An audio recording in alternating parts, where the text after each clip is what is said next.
So Spanish, so I'm going to divide this video into 4 parts based on the 4 exams. So reading, writing, listening, and IO. And I have some bullet points up there just to help me with what I want to talk about. And so before I actually start, feel free to watch this video on 2x speed. And also if you like editing, please reach out to me. So the first thing is reading, right? The main thing that you got to remember with reading is do practice tests, right? They're going to help you the most.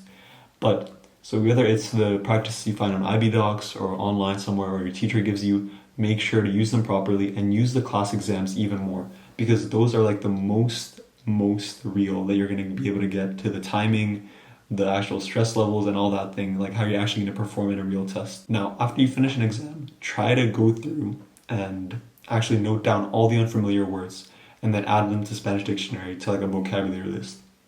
Now, I'd recommend having 2 lists. One list generally for all the vocabulary you just don't know. And the second list for things that you just keep on repeating, like there's a repetition in the different practices you do, and they're constantly like showing up and you just don't remember. So I'd have those 2 lists, and then throughout the week, like I would do practice tests pretty much every week. And in that week, I would always make sure to remember to do this, like the most frequent words, but then also have like once or twice do the bigger like vocabulary list, and then of course remove them once you've done or you remember like the words more. Then I would also recommend making like a routine because right, like you have to know like certain days or times when you can like genuinely focus on this. Like you gotta make it a habit so that you're always like, for example, for me it was in the bus, right? Like when I was going to school or whatever, like even in the mocks, like in the mornings, just having like a dedicated time to it so you stick with it. And that actually helps because most people they'll make the list but they won't actually use it and then it's kind of useless, you know. And then the last thing for reading is make sure for the matching words thing, you know, like when you have words in like a bank and then you have to choose one to put them in the blanks. Make sure nouns go with nouns, verbs go with verbs, these types of things. Now moving on to writing, make sure to use conditional phrases, right? Like one of the main things for writing is you gotta use all the tenses, right? From presente to futuro and all those. So make sure to use the 3 different conditional phrases. Just really quickly, I don't know if you didn't know. The first one is like si and then presente and then plus the future simple. Then the second one is si plus imperfecto de subjuntivo and then conditional simple.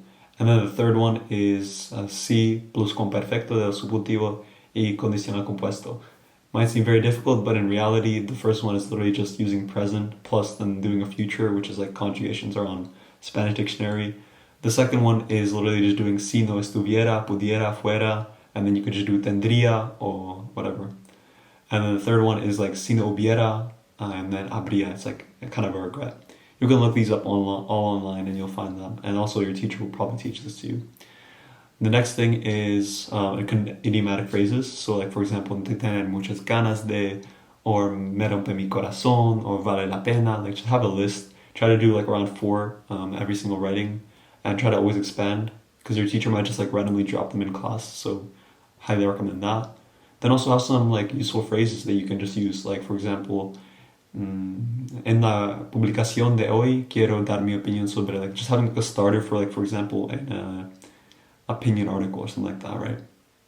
And the last thing is conectores, like adicionalmente, sin embargo, whatever those things, you know, además. And then a nice structure for writing is always having like a idea principal, like a main idea, then detalles de apoyo, which is like supporting details, and then having an example.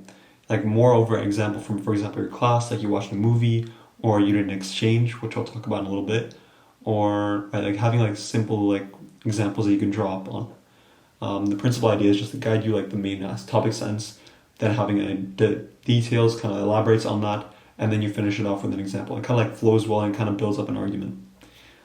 Then the last thing is do the easiest text. Like genuinely don't try to make it harder for yourself, trying to like go something that's more interesting, more elaborate. I tried, does not work, and gives you worse grades. So make sure go the easiest and learn conventions from Philpot. Amazing resource. So please use those and incorporate those as well. Now next, listening. This is literally like most people are not that bad at this, I would say, because they either watch movies or, for example, for me, I don't really watch movies, so I used podcasts. One that I really liked was notesinspanish.com. Amazing, they have like advanced, beginner, and all this. I just listened to all of them, I'm pretty sure. And you can even listen to them a little faster because some of them are slower. And they're literally just stories that like they're a Spanish couple, they just do like recordings of like random stuff they talk about. It's actually really interesting. And then there's also another one called Story Learning Spanish. I only found this one like during my mocks, so I didn't use it as much, but I like the videos. And then there's also Jordy Woo. He does a lot like on anxiety and stuff, which is like, I don't know, if you like psych, like I find that psych interesting, so I didn't actually take an IB, but just some cool things you could like look at if you want. The last thing is IO.